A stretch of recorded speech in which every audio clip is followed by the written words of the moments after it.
Assalamu alaikum students, my name is Mohammad Umair and I'm here as your mathematics teacher. उम्मीद है आप सब खैरियत से होंगे। आज हम क्लास 10 की एक्सरसाइज 3.5 स्टार्ट करने जा रहे हैं, जिसमें हम सीखेंगे कि हमने मैट्रिक्स का डिटर्मिनेंट कैसे फाइंड आउट करना है। डिटर्मिनेंट एक्चुअल में होता क्या है, पेज नंबर 65 एंड 66 पे मौजूद है और उसकी कुछ एग्जांपल्स भी मौजूद हैं। आप वो अच्छे तरीके से देखेंगे। तो हम यहाँ पे स्टार्ट करते हैं। मेरे पास सबसे पहले तो डिटर्मिनेंट की डिफाइन आप देखेंगे पेज नंबर 65 पे। कहते हैं मेरे पास कुछ इस तरह से अगर एक मैट्रिक्स दिया गया है कि सच दैट मेरे पास जो स्क्वायर ब्रैकेट्स है उस तरह से स्ट्रेट लाइन से रिप्रेजेंट की जाएंगी। ये स्ट्रेट लाइंस कहलाएंगी डिटर्मिनेंट का सिंबल। सो मेरे पास हम क्या करते हैं, इन दोनों को आपस में मल्टीप्लाई करते हैं और इन दोनों को आपस में मल्टीप्लाई कराते हैं, यानी A D and B and C दोनों के दरमियान लगा देते हैं माइनस का निशान, तो ये बन जाता है डिटर्मिनेंट। पहले इस मैट्रिक्स को एज इट इज लिखते हैं, व्हिच इज 10 5 4 एंड 6। तो स्टार्ट करते हैं। 10 multiply with 6 minus 4 multiply with 5। 10 6 60 minus 4 5 20। मेरे पास आ गया 40 विच इज आवर आंसर। बस तो ये डिटर्मिनेंट है इस मैट्रिक्स का। और तो स्टूडेंट्स ये आपको क्लियर हो गया होगा। सेम एज इट इज के बाकी दो पार्ट्स भी ऐसे ही करने हैं आपने। स्टार्ट करते हैं। सो मेरे पास सेम मैट्रिक्स लिखा -5 8 -3 एंड -7। सो मेरे पास आ जाएगा -5 मल्टीप्लाई विद -7। होप आपको पता चल गया होगा ये दोनों आपस में और ये वाले दोनों आपस में मैट्रिक्स मल्टीप्लाई होते हैं और दरम्यान में साइन हमेशा माइनस का। -3 multiply with 8। So 5 7 35 minus minus plus minus 8 3 24 minus minus minus plus हो जाएगा। तो 35 जमा 24 हो गए 59 which is our answer. As it is मेरे पास इसका थर्ड पार्ट है। इसको सॉल्व करते हैं तो मेरे पास आएगा 3 8 0 एंड 2। नहीं स्टार्ट करते हैं इसको भी सेम एज इट इज। तो 3 multiply with 2 minus 0 multiply with 8। सो 8 सो 3 2 6 0 8 0, तो आंसर आ गया only 6 which is our answer. और स्टूडेंट्स आपको ये वाला क्वेश्चन क्लियर हो गया होगा। सो क्वेश्चन नंबर 2 की तरफ मूव करते हैं। सो क्वेश्चन नंबर 2 है, फाइंड मैट्रिक्स आर सिंगुलर और नॉन सिंगुलर। बताइए मैट्रिक्स सिंगुलर है या के नॉन सिंगुलर। तो आपने याद रखना है कि मेरे पास अगर यहाँ पे मैं लिख रहा हूं, अगर ए का लिया जाए डिटर्मिनेंट, ए का लिया जाए डिटर्मिनेंट और वो आ जाए 0, तो समझ जाए कि आपका मैट्रिक्स है सिंगुलर। यानी ए का अगर या डिटर्मिनेंट और जवाब जैसे इसमें जवाब फॉर एग्जांपल 0 आ जाता तो हम कहते हैं मैट्रिक्स इज सिंगुलर। और अगर ए का डिटर्मिनेंट वो 0 के बराबर नहीं आता तो आपने कह देना कि भाई मैट्रिक्स नॉन सिंगुलर है। और सबको फिर पता चल गया होगा कि आपके पास एक स्क्वायर मैट्रिक्स है, उसका डिटर्मिनेंट नहीं, अगर तो 0 आ गया तो सिंगुलर है, नहीं आया तो नहीं है। तो सेम यही काम हमें करना है। तो स्टार्ट करते हैं। सबसे पहले taking determinant of both side. So determinant देते हैं ए का डिटर्मिनेंट एंड 5 3 3 एंड 2 का भी डिटर्मिनेंट। सो मेरे पास आ जाएगा 5 मल्टीप्लाई बाई 2, ये वाली दोनों आपस में और ये वाली दोनों आपस में। 3 मल्टीप्लाई बाई 3 दरम्यान में माइनस 5 2 की 10 3 3 की 9 माइनस किया तो 1 आ जाएगा विच इज ए का डिटर्मिनेंट। हमने बताना ये कि सिंगुलर है या नहीं। तो क्या ये 0 के बराबर है? नहीं, ये 0 के बराबर है नहीं है। सो आप यहाँ पे लिख दें which is not equal to 0। So आप लिख दें the matrix is non singular. ले इसके साथ आपके फर्स्ट पार्ट मुकम्मल होता है। इसके बाकी पार्ट्स की तरफ मूव करते हैं। ओके सो मेरे पास सेकंड पार्ट है b is equal 7 to 21 and 6। जैसे कि बताया कि अगर डिटर्मिनेंट 0 आ गया तो सिंगुलर, नहीं आया तो नॉन सिंगुलर। तो स्टार्ट करते हैं। सबसे पहला काम भाई taking determinant on both side. Set कर दिया। अब मैंने यहाँ पे ले लेना है डिटर्मिनेंट यानी स्ट्रेट ब्रैकेट्स। तो ये स्क्वायर ब्रैकेट्स पे कन्वर्ट हो जाएंगी सीवी ब्रैकेट्स में, सीवी लाइंस की फॉर्म में, जो कि डिटर्मिनेंट का सिंबल है। सो मल्टीप्लाई कराएंगे ये आपस में और ये आपस में। 7 multiply by 6 minus 2 multiply by 21। 7 4 42 7 6 42 and 42। 42 minus 42 is 0। यानी डिटर्मिनेंट मेरे पास एक टर्म तक क्या आ गया 0। इसका मतलब है जो मेरे पास गिवन मैट्रिक्स है जिसका नाम आपने बी कहा हुआ है, बी दैट इज सिंगुलर। और स्टूडेंट्स ये आपको क्लियर हो गया होगा। सेम एज इट इज इसका सी एंड ए पार्ट भी करते हैं। आप कोशिश करें खुद भी अब इसकी प्रैक्टिस करें, बाकी मैं सवाल हल करता हूँ। सो आप सबसे पहले वही काम taking determinant on both side. So c determinant is equal determinant of 13 5 7 and 3। So मेरे पास आएगा 13 × 3 माइनस 7 × 5। ये वाली होता है इससे और ये वाली इससे मल्टीप्लाई होती है।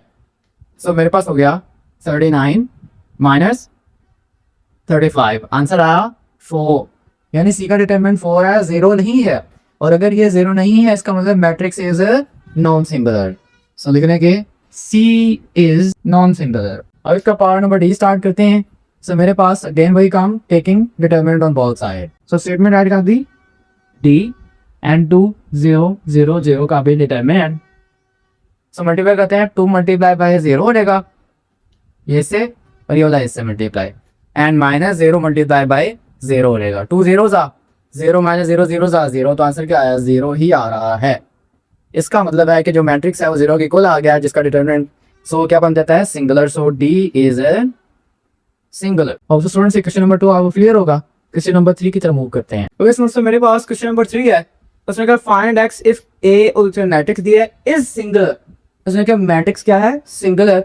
सो ये चीज तो बाद में हैं, पहले ए दिया हुआ है, इसका मतलब है अगर उसने कहा कि एक्स फाइंड करना है तो ए की मदद से निकलेगा, और सिंगुलर का लफ्ज है इसका मतलब इसका डिटरमिनेंट लिया गया होगा और किसके बराबर आएगा? 0 के। इसका मतलब है कि अगर मैं ए का डिटरमिनेंट लेता हूं तो वो किसके बराबर आएगा? 0 के। तो ए डिटरमिनेंट भी इक्वल टू 0 मुझे लेना पड़ेगा। सो स्टार्ट करते हैं तो पहले इसका डिटरमिनेंट लेते हैं। सो स्टार्ट किया यहाँ से, taking determinant on both side. So determinant लेते हैं, इस चीज को लास्ट पे ऐड करेंगे। सो मेरे पास आ जाएगा A determinant is equal determinant square bracket से का determinant 6 5 and 15 5 15 multiply by x and minus 5 multiply by 6। So 15x minus 5 है 30 हो रहेगा। अब मैंने यहाँ पे हेडिंग देनी है कि भाई आपने खुद कहा है कि ए क्या है? सिंगुलर है। अगर सिंगुलर है मैट्रिक्स तो इसका मतलब उसका डिटरमिनेंट किसके बराबर है? 0 के। तो यहाँ पे डिटरमिनेंट ही जा रहा है ना, तो इसका मतलब है इस डिटरमिनेंट की जगह पे हम क्या पुट कर देंगे? 0। और तो स्टूडेंट्स ये क्लियर होगा सब कि जहां डिटरमिनेंट होगा उसने कहा सिंगुलर है तो वहां क्या पुट करना है? 0 पुट करना है। सो हम आंसर निकालते हैं एक्स का 30 इधर आके क्या बनेगा? प्लस का 30 is equal 15x। X find करना है 15 से, डिवाइड करवाते हैं तो 30 होगा 15 दे दी, कैंसिल करेंगे। सो 15 का 15 15 तो की 30, तो मेरे पास मैं इस साइड पे आंसर लिख रहा हूँ। So x will be equals to 2 आ जाएगा। ये हमारा आ चुका है इसका आंसर। होप सो स्टूडेंट्स आपको क्लियर हो गया होगा। सेम एज इट जैसे पीछे करके आए वही काम है सारा। अब क्वेश्चन नंबर 4 की तरफ मूव करते हैं। Find adjoint of a matrix. Adjoint क्या होता है? एडजॉइंट सिंपल, हमने डायगोनल एंट्रीज की जगह चेंज करनी है और दूसरी जो उनसे डायगोनल एंट्रीज हैं उनके साइन चेंज करने होते हैं। सिंपल। तो मैं स्टार्ट कर रहा हूँ taking adjoint on both side. So आपने भी सेम ऐसे स्टार्ट करना है। एडजॉइंट किसका लेंगे? सबसे पहले ए का, and as it is adjoint of आगे मैट्रिक्स लिख लेना है a b c and d. ले ली आंसर लिखते हैं। सो एडजॉइंट ऑफ ए, ये आंसर आने लगा, ये ए था, ये एडजॉइंट ऑफ ए है। आंसर आपका एडजॉइंट ऑफ ए आएगा। सो एडजॉइंट ऑफ ए में क्या काम करना थी मैंने बताया, यहाँ भी बताता हूँ दोबारा से। इन दोनों की आपने जगह को तब्दील कर देना है। सो मेरे पास आ जाएगा डी एंड ए। अब इन दोनों की जगह तब्दील नहीं करनी, इनके साइन तब्दील करने हैं। प्लस है ना बी, तो आपके पास हो जाएगा माइनस बी, ये प्लस सी, यहाँ आ जाएगा माइनस सी। सो ये मेरे पास आंसर आ चुका है। नीचे देखते हैं रिक्वायर्ड मैट्रिक्स। और स्टूडेंट्स क्वेश्चन क्लियर हो गया होगा। सेम एज इट इज ये भी करते हैं। सो मेरे का taking adjoint on both side. So adjoint किसका? बी का is equal adjoint of the matrix. Matrix पर लिख रहे हैं 5 माइनस 2 3 एंड 7, और हम जानते हैं एडजॉइंट में क्या होता है, इनकी सिर्फ जगह तब्दील और दूसरे का साइन। तो आंसर लिखते हैं adjoint of b will be equals to 7 5, and अब इन दोनों के साइन चेंज करने हैं तो वो देगा प्लस का 2 और ये हो जाएगा माइनस का 3। आंसर आ गया, which is required matrix. Move करते हैं इसके सी पार्ट की तरफ। सो सी पार्ट में भी same as it is taking adjoint on both side, और लिखेंगे एडजॉइंट किसका? सी का is equal adjoint of matrix which is minus 3 5 and 2। Very, तो adjoint of C will be equals to, इन दोनों की जगह तब्दील हो जाएगी और बाकी अपोजिट साइड डालोगे साइन। सो मेरे पास आ जाएगा 2 एंड माइनस 3, और इस साइड काटेगा माइनस 5 एंड प्लस का 3। ये आ गया रिक्वायर्ड मैट्रिक्स। इसके साथ मेरा क्वेश्चन नंबर 4 भी मुकम्मल होता है। नेक्स्ट क्वेश्चन नंबर 5 की तरफ मूव करते हैं। और इस तो मेरे पास क्वेश्चन नंबर 5 है, कहता है फाइंड मल्टीप्लिकेटिव इनवर्स। ये आपके पास मल्टीप्लिकेटिव इनवर्स का फॉर्मूला पेज 67 पे मौजूद है, जो कि कहता है कि मल्टीप्लिकेटिव इनवर्स अगर आप निकालना चाहते हैं तो आपके पास फार्मूला होगा। फॉर एग्जांपल अगर ए है तो A inverse will be equals to adjoint of A over A का डिटर्मिनेंट, यानी ए के एडजॉइंट को ए के डिटर्मिनेंट पे डिवाइड कराएंगे तो इनवर्स आ जाएगा। या फिर आप ऐसे भी लिख सकते हैं कि आपके पास 1 ओवर ए का डिटर्मिनेंट आप पहले लिख दें, और अर्जेंट ऑफ ए बाद में लिख दें। ये ऐसे भी लिख सकते हैं जैसे आप इजी होगा ऐसे कर रहे हैं। सो मैं ऐसे लिख लेता हूँ अभी कि urgent of A over A का डिटर्मिनेंट मेरे पास फार्मूला होता है। सो अगर मैं इसके वैल्यूज पुट करूंगा तो मेरा आंसर आ जाएगा। सो स्टार्ट करते हैं। मेरे पास मैट्रिक्स है तो सबसे पहले तो लेट करें इसको किसी के बराबर। तो मैंने लेट कर लिया क्योंकि मेरे पास मैट्रिक्स है ना वो ए के बराबर है। किसके बराबर है? ए के, यानी 5 0 0 एंड 5 ए के बराबर है। अब मुझे क्या क्या चीज़ रिक्वायर्ड है देखें, यहाँ पे फॉर्मूला हमको ऑलरेडी लिख चुके हैं कि मुझे रिक्वायर है अर्जेंट ऑफ ए एंड ए का डिटर्मिनेंट। तो सबसे पहला काम आपने डिटर्मिनेंट निकालना है, क्योंकि डिटर्मिनेंट अगर आपके पास 0 आ गया तो मैट्रिक्स सिंगुलर होगा। डिटर्मिनेंट अगर 0 आ गया तो ये वाला मैट्रिक्स, ये इनवर्स क्या हो जाएगा? अनडिफाइंड। तो सोल्यूशन सेट पॉसिबल ही नहीं होगा। इसलिए सबसे पहला काम डिटर्मिनेंट निकालना करना है। सो ए का आपने क्या करेगा? सबसे पहले डिटर्मिनेंट, चाहे इसका क्वेश्चन 1 कह रहे हैं, टेकिंग डिटर्मिनेंट ऑफ ए का डिटर्मिनेंट ले रहे हैं। सो मेरे पास आ जाएगा determinant of A will be equals to determinant of 5 0 0 5. So 5 multiplied by 5 minus 0 multiplied by 0. अब सब आपको क्लियर होगा। So determinant will be equals to 5 5 का 25. So a determinant will be equals to 25 minus 0 तो 25 ही बचना है। सी आपके पास डिटर्मिनेंट आ चुका। आप इसको कह रहे हैं क्वेश्चन नंबर 2। अब मुझे क्या चाहिए? Adjoint of A. So taking adjoint of A भी लिखेंगे। टेकिंग ए क्या था? ए मेरे पास ये है। सो अर्जेंट ऑफ ए लेते हैं। Adjoint of A is equal adjoint of A की वैल्यू लिखेंगे 5 0 0 5। अर्जेंट में क्या होगा? इन दोनों की जगह तब्दील हो जाएगी और इन दोनों के साइन तब्दील हो जाएंगे। सो मेरे पास adjoint of A will be equals to, इनकी जगह तब्दील करने से फर्क नहीं पड़ेगा क्योंकि दोनों ऑलरेडी सेम है, और इनके साइन तब्दील करने से फर्क नहीं पड़ेगा। तो मेरे पास वही मैट्रिक्स आ जाएगा। सो ये समझ लें कि आगे आया मेरे पास मैट्रिक्स की थर्ड इक्वेशन। अब इन दोनों वैल्यूज पर 2 और 3 को कहाँ पुट कर देंगे? आगे क्वेश्चन नंबर 1 में। So putting both values in equation 1। क्या? पुटिंग 2 और 3 इन इक्वेशन 1। सो मेरे पास आ जाएगा A inverse is equal which is urgent of A over A का डिटर्मिनेंट है। तो यहाँ वाले पुट कर रहे थे। इनवर्स अर्जेंट ऑफ A क्या है? 5 0 0 5 और ए का डिटरमिनेंट आपने क्या निकाला? 25। अब मेरे पास जो पूरा का पूरा मैट्रिक्स है उसकी हर एंट्री 25 पे डिवाइड हो रही है। तो इसका मतलब मुझे हर एंट्री के डिनोमिनेटर में 25 लिखना पड़ना है। सो लिखते हैं भाई 5 ओवर 25 0 ओवर 25 0 ओवर 25 5 ओवर 25। ले ली, कैंसिल गए। 5 एकम 5 5 5 25 5 एकम 5 5 5 25। सो मेरे पास आ जाएगा A inverse is equal 1 over 5 0 over something 0 ही होता है, एज इट इज 0 ही होता है, एंड 1 ओवर 5। मैट्रिक्स हो गया क्लोज। से मेरे पास A इनवर्स आ चुका है रिक्वायर्ड। और तो स्टूडेंट्स आपको A इनवर्स निकालने का कॉन्सेप्ट क्लियर हो गया होगा। अब इसके बाकी पार्ट्स भी एज इट इज करते हैं। तो students same as it second part है, स्टार्ट करते हैं। मेरे पास let it be equals to A which is -4 8 7 and 2। सबसे पहला काम फॉर्मूला लिखे ताकि आपको पता हो कि आपने करना क्या है। सो फॉर्मूला है A inverse is equal adjoint of A over A का डिटर्मिनेंट, जो कि आप कह सकते हैं कि मेरी मेन इक्वेशन है जिसमें वैल्यूज आके पुट करनी है। सो वैल्यूज निकालने में सिंपल तरीका निकालेंगे A का डिटर्मिनेंट, तो टेकिंग डिटर्मिनेंट ऑफ A लिख देंगे। सो A का डिटर्मिनेंट लेते हैं। मेरे पास आ जाएगा A का डिटर्मिनेंट इज इक्वल -4 8 7 एंड 2 का भी डिटर्मिनेंट। सो मेरे पास आ गया -4 multiply by 2 -7 multiply by 8। So -4 2s are 8 और क्या हो जाएगा 56, एंड दोनों का सम आ जाएगा 64। यानी A डिटर्मिनेंट मेरे पास निकल आया है 64, जिसे आप इक्वेशन नंबर 2 भी कह सकते हैं। अब हम निकालते हैं अर्जेंट ऑफ A, तो लिखेंगे टेकिंग अर्जेंट ऑफ A। सो मैंने ऐड करते हैं अर्जेंट ले रहे हैं A का। So adjoint of A will be equals to adjoint of, आगे अर्जेंट लेते हैं किसका? -4 8 7 एंड 2 ले ली। इन दोनों की जगह तब्दील हो जाएगी। तो मेरे पास आ जाएगा urgent of A is equal 2 and -4, और इन दोनों की साइन तब्दील का -8 एंड -7 हो जाएगा। सेम मैं कह सकता हूँ कि मेरे पास है मैट्रिक्स नंबर 3। अब दोनों मैट्रिक्स यानी 2 एंड 3 को किस में पुट करते हैं आके क्वेश्चन नंबर 1 में, तो putting values in equation 1. So मैं values पे equation 1 पुट कर रहा हूँ which is A inverse is equal adjoint of A और A determinant है. So मेरे पास आ जाएगा A inverse is equal adjoint of आपने क्या निकाला है 2 minus 8 minus 7 and minus 4 and A का डिटर्मिनेंट आपने क्या निकाला है, ये लिखा हुआ है -64 आपने निकाला है. नहीं, इसका मतलब है कि आपने हर एंट्री को -64 पे डिवाइड करवाना है.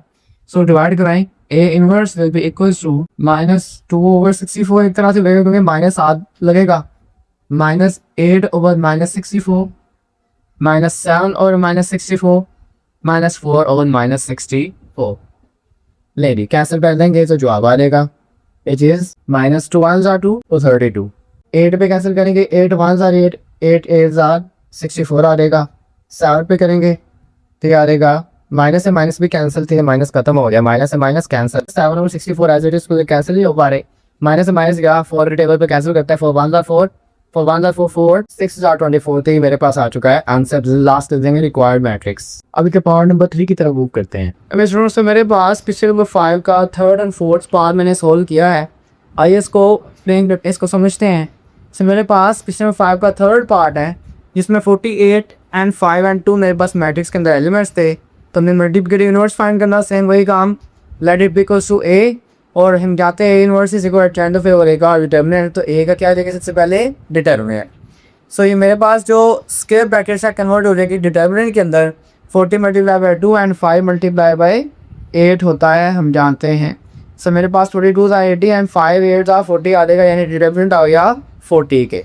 सो मैंने कह दिया इसको, ये क्वेश्चन नंबर 2 है और 1 मेरे पास जो फार्मूला हमने बनाया हुआ है. अब हमें क्या चाहिए, एडजॉइंट भी चाहिए. तो एडजॉइंट लेते हैं, टेकिंग एडजॉइंट ऑफ ए का adjoint is equal adjoint of the matrix as it is. Adjoint में दोनों की जगह तब्दील हो जाती है, जगह तब्दील दोनों के साइन तब्दील. तो मेरे पास एडजॉइंट भी आ चुका है. जैसे ही एडजॉइंट दिया तो बाय वाला चीज़ खत्म हो जाती है. अब सेकेंड एंड थर्ड इक्वेशन को कहाँ पुट करेंगे, इस फार्मूले के अंदर ए इनवर्स यानी इक्वेशन 1 में. जो इक्वेशन 1 में वैल्यूज को पुट करते हैं, सी इक्वेशन 1 है तो एडजॉइंट ऑफ ए क्या निकाला है, ये निकला हुआ है, और ए का डिटर्मिनेंट क्या निकाला है विच इज 40. तो 40 पे डिवाइड करवा देना है. सो मेरे पास 2 के डिनोमिनेटर का 40 -8 के डिनोमिनेटर का भी 40 5 के भी और 40 के डिनोमिनेटर में भी 40. 2 1s are 2 2 20s are 8 1s are and 8 5s are 5 1s are and 5 8s are 40 से 40 कैंसिल. सो मेरे पास आंसर आ गया ए इनवर्स का. तो स्टूडेंट्स आपके क्वेश्चन क्लियर होगा. As it is part number 4 की तरफ मूव करते हैं. पार्ट नंबर 4 में भी मैट्रिक्स है 3 5 5 एंड -3 और सेम वही काम करना है. सबसे पहले let it be equals to a, then आपने इनवर्स निकालना है जॉइंट ऑफ ए और ए का determinant. Taking determinant on both side, तो डिटर्मिनेंट लेंगे, समझाते हैं यूनिट टर्म्स आपस में मल्टीप्लाई करें, दूसरी आपस में. तो 3 से -3 एंड 5 से -5 मल्टीप्लाई हुआ, 3 3s are 9 -5 5s are 25. तो ऐड करेंगे तो आ जाएगा माइनस का 34. सो अब क्या लेंगे, अब ए का क्या लेंगे, ए का अब हमने लेना है एडजॉइंट. तो एडजॉइंट ऑफ ए लेते हैं. तो मेरे पास इन दोनों के अगेन जगह तब्दील की और इन दोनों के साइन तो माइनस हो जाएंगे दोनों, क्योंकि दोनों प्लस थे. सो एडजॉइंट भी आ गया. तो इक्वेशन 3 एंड 2 को पुट कर देंगे इक्वेशन नंबर 1 में. सो A inverse adjoint of a का भी क्या आएगा, मैट्रिक्स एडजॉइंट ऑफ ए वाला, ओवर ए के डिटर्मिनेंट के भी क्या आएगा -34. बॉक्स ऑफ आपको क्लियर होगा. सो 3 के बटे में 14 चला, माइनस भी है तो माइनस से माइनस कैंसिल हो ही जाना चाहिए, माइनस से माइनस कैंसिल होता रहेगा. 5 के डिनोमिनेटर में 5 के एंड 3 के डिनोमिनेटर 34, सिर्फ माइनस ही कैंसिल हो रहे हैं, बाकी किसी टेबल पे कैंसिल नहीं हो रहा है. तो माइनस वाले खत्म करके same as it is answer लिख देना है जो कि हमारा रिक्वायर्ड मैट्रिक्स है. ये क्वेश्चन आपको क्लियर हो गया होगा. अब इसके क्वेश्चन नंबर 5 के 6th पार्ट की तरफ मूव करते हैं. ओके स्टूडेंट्स, हमारे पास पार्ट नंबर 5 है, इसमें 10 8 3 एंड 3 एज इट इज मैंने सोल्व किया है. इसको रिवाइज करते हैं. मेरे पास ए की वैल्यू हमने लेट कर लेके मैट्रिक्स किसके बराबर है, ए के बराबर है. सो ए के बराबर है, इसका मतलब है हमने इसका मल्टीप्लिकेटिव इनवर्स निकालना है. सो मेरे पास A inverse is equal to adjoint of ए और ए का डिटर्मिनेंट लिखा और इसके इक्वेशन नंबर 1 कह दिया. आगे चलते हैं. तो डिटर्मिनेंट लेंगे इस ए का, तो टेकिंग डिटर्मिनेंट और बोथ साइड ऐड किया. ए का डिटर्मिनेंट और डिटर्मिनेंट इस मैट्रिक्स का स्क्वायर मैट्रिक्स कन्वर्ट हो गया डिटर्मिनेंट के अंदर. सो मल्टीप्लिकेशन स्टार्ट करते हैं. डिटर्मिनेंट यार 10 multiply by 3 and 3 multiply by 8, मेरे पास आएगा 30 - 24 विच इज इक्वल टू 6. इस पे क्वेश्चन नंबर 2 का नाम देंगे. आगे चलते हैं. और इसमें एडजॉइंट चाहिए तो ए का एडजॉइंट भी लेते हैं. तो मेरे पास एडजॉइंट ऑफ ए का मैट्रिक्स लिख दिया. एडजॉइंट का मतलब बड़ा के वाली जगह चेंज हो जाती है, इन दोनों के साइन चेंज हो जाते हैं. तो आगे क्वेश्चन नंबर 3. अब इन दोनों वैल्यूज को पुट कर देंगे इनवर्स के फार्मूला के अंदर। तो अर्जेंट ऑफ ए मेरे पास निकाल चुके हैं, वो लिख दिया ओवर ए का डिटर्मिनेंट 6 है, वो भी लिख दिया। सो मेरे पास 6 को सब तमाम के तमाम मैट्रिक्स के ऐसे बारी बारी डिवाइड करवाना पड़ेगा। तो डिवाइड करवाया 3 1 3 3 2 6 1/2, 2 4 2 3 3 1 3 2 3 5 एंड 3 3 तो मेरे पास ए इनवर्स का आंसर आ चुका है, which is our required matrix. अब इसके 6th पार्ट की तरफ मूव करते हैं। सो इसका पार्ट नंबर 6 है मेरे पास -2 -3 4 एंड 5। ए की वैल्यू लिखी दी है, हमने लेट कर लिया कि मैट्रिक्स ए के बराबर है, और फिर वही काम A inverse is equal to adjoint of ए और ए का डिटरमिनेंट, जिसको इक्वेशन नंबर 1 कहेंगे, और निकालेंगे ए का डिटरमिनेंट। तो ए का डिटरमिनेंट निकाला, -2 मल्टीप्लाई होगा 5 से एंड -3 मल्टीप्लाई होगा 4 से, तो मेरे पास आ जाएगा 2 5 10 4 3 12, तो 2 आ जाएगा मेरे पास ए का डिटरमिनेंट। अब लेंगे जॉइंट ऑफ ए, तो ए का जॉइंट लेते हैं, तो मेरे पास क्या काम होगा, इन दोनों की जगह तब्दील हो जाएगा, इन दोनों के साइन। सो 5 -2 की जगह पे और -2 की जगह पे 5 आ जाएगा, और इन दोनों के साइन चेंज करती है। सो अब इन दोनों वैल्यूज की इक्वेशन नंबर 1 में पुट करते हैं। तो A over will be equal to adjoint of A क्या निकाला, ये रकम डिवाइडेड बाय ए का डिटरमिनेंट विच इज 2, तो डिवाइड 2 से कर दिया। सो 5/2 3/2 में सबके नीचे 2 से डिवाइड कराना है, 4/2 2/2 समझाते ये कैंसिल नहीं हो सकते, ये भी नहीं एज इट इज 2 2 4 -2 आ गया, 2 से 2 कैंसिल तो -1 आ गया, which is our required matrix. इसके साथ हमारा क्वेश्चन नंबर 5 मुकम्मल होता है। मेरे स्टूडेंट्स आपको इन तमाम सवालों की समझ आ गई होगी। इंशाल्लाह नेक्स्ट लेक्चर में हमसे फिर मुलाकात होगी। अपना बहुत सारा ख्याल रखें। अल्लाह हाफिज़।